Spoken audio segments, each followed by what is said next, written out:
Hi, welcome to Uniquely Female Troubles. My name is Leslie Wells.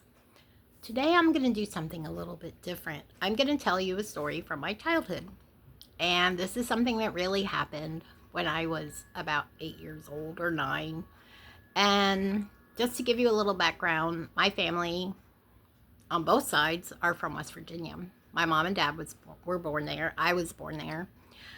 And then when I was 2, we moved to New Jersey.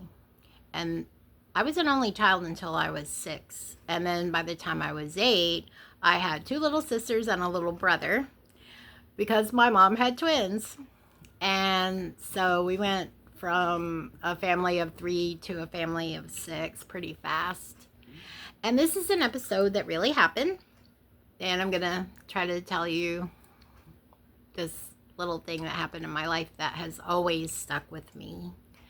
And I would love for you to let me know, for one, if you've ever been to a place called Pallisades Park in New Jersey. It was sort of like, I don't know if you call it a carnival or if you call it more kind of like a state fair that didn't like travel around. It was always there. I think it was actually like a really early kind of theme park, but it wasn't expensive at all. And we used to go there a lot. So this is going to start when I'm about 8. Okay. Mommy and Daddy take us to Palisades Park all the time. And it's my favorite place, except for the Museum of Natural History in New York City. That's my favorite place in the whole wide world. And my second favorite place in the whole wide world is Palisades Park. It's so fun. Mommy and Daddy don't like it that I am scared of rides. They want me to go on the roller coaster and they want me to go on the Ferris wheel, but I don't like stuff like that. It looks really, really scary. And we walk around and we just have so much fun. I mean, all you have to do is just watch people play games and do all kinds of things. And sometimes Mommy and Daddy let us play games, at least me. I'm the only one that's old enough to actually play a game. My little brother and my 2 little sisters are way too young. They have to stay in their baby carriage. And one time when we were there, I won a goldfish. And the man let my dad put me on the counter so I would definitely win. And we got the goldfish, and on the way home, we stopped at the store and we got her an aquarium and a filter and cotton and charcoal with a hose so she could have air in her water so she wouldn't die, and pretty pink gravel and a really pretty plant for decoration. And I got to have that goldfish for years and years and years. But the one thing that Mommy and Daddy never let me do that I wanted to do was go to the freak show. And the reason, they never told me the reason. Every time we went, I would be like, can I go to the freak show? Can I go to the freak show? Can I go to the freak show? And they were like, no, Leslie, you cannot go to the freak show. And I was like, please, please, please, please, please, please, please, please, please, can I please go to the freak show? So every single time we went, it was the same thing. And so Mommy and Daddy always said no. And so we went back to Palisades Park, and Mommy and Daddy were pushing the baby carriage. They had a giant baby carriage that fit my brother and my 2 sisters in it. And we were walking around and we saw the freak show, and I'm like, Mommy, Daddy, can I please go to the freak show? Please, please, please. I want to see the world's smallest horse, and I want to see the 2-headed calf and all the other wonders of the natural world. And this time, Mommy and Daddy said yes.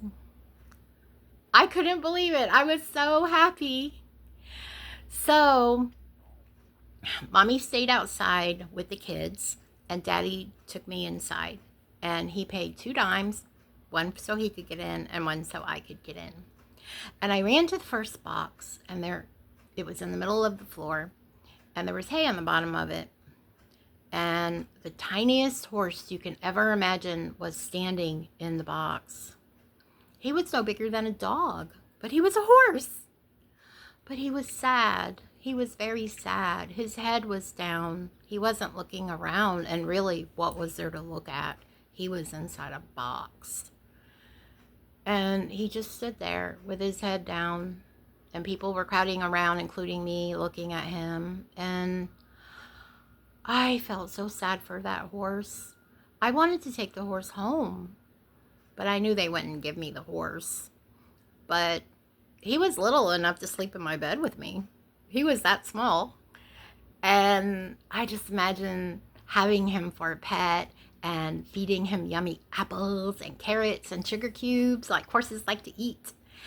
And him being happy and not just standing there inside of a box with a little bit of hay with his head way down by his feet.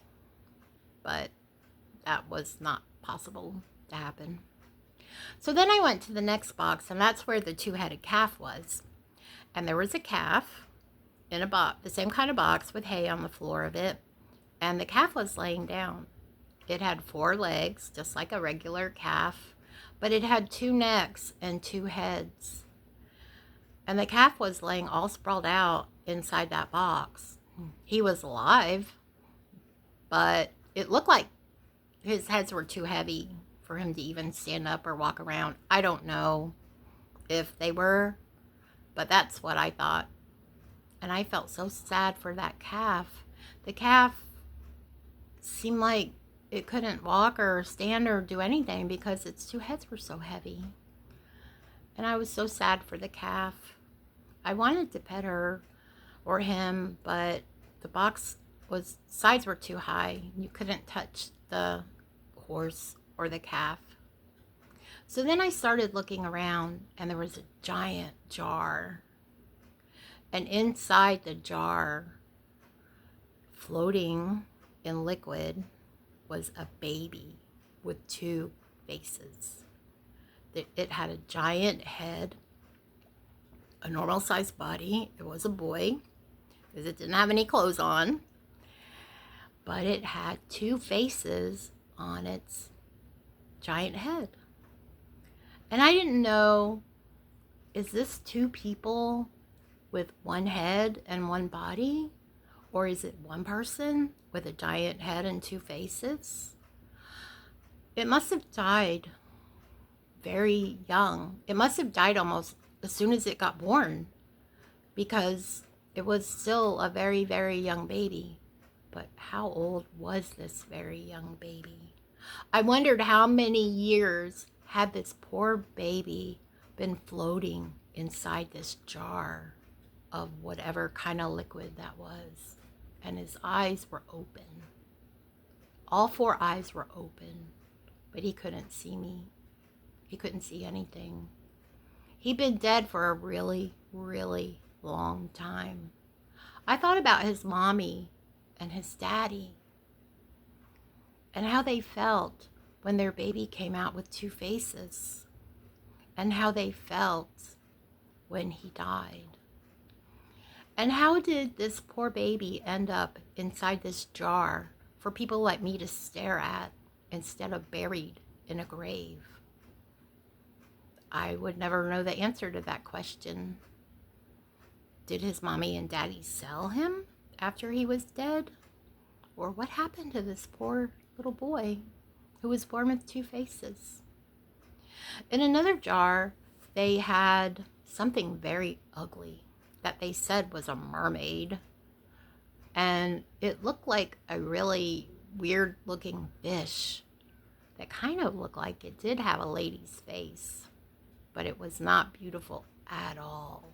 It wasn't anything like what I always thought of as a mermaid, and it was very small, very smaller than a loaf of bread. And I don't know what that was. I didn't believe it was a mermaid, but I didn't know what it was. I had no idea. So then my dad and I went to the next room, and on the wall was a painting of alligators with a baby, a human baby. And in this room, there was a man that they called Alligator Boy, even though Alligator Boy was a grown-up man.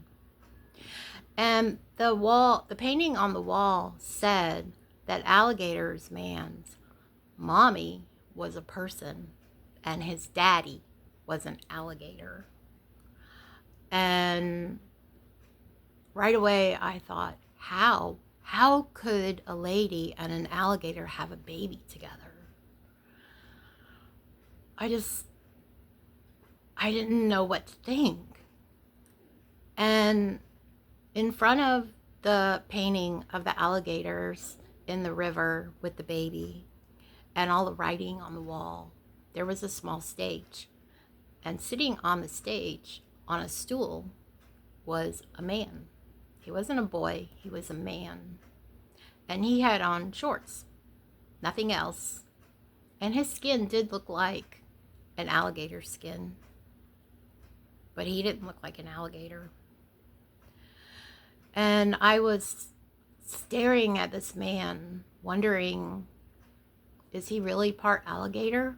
I don't think he is. I think he's a man.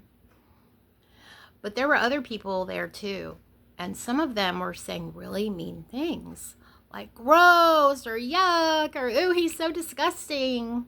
And it made me so angry. I wanted to scream at them to shut up, because obviously he can hear everything they're saying. Don't they know they're hurting his feelings? His skin might be weird, but he still has feelings. And the entire time I was in that room, he sat totally still on that stool like he was a statue. And he was looking at the opposite wall above everybody's head. He was looking in our direction, but he was not looking at us. He was looking at the wall over our heads. And when I thought about that, I looked around and I saw all the people staring at him, and I realized I paid money, my dad actually, but I paid money just like everybody else in this room so I could stare at this man because of his skin. So a few minutes later, my dad and I walked out of the building, and my mom asked me, Leslie, did you like the freak show? And I felt so much shame that I just hugged my mom's legs and just buried my head in her coat. I didn't even want to hear the sound of my own voice.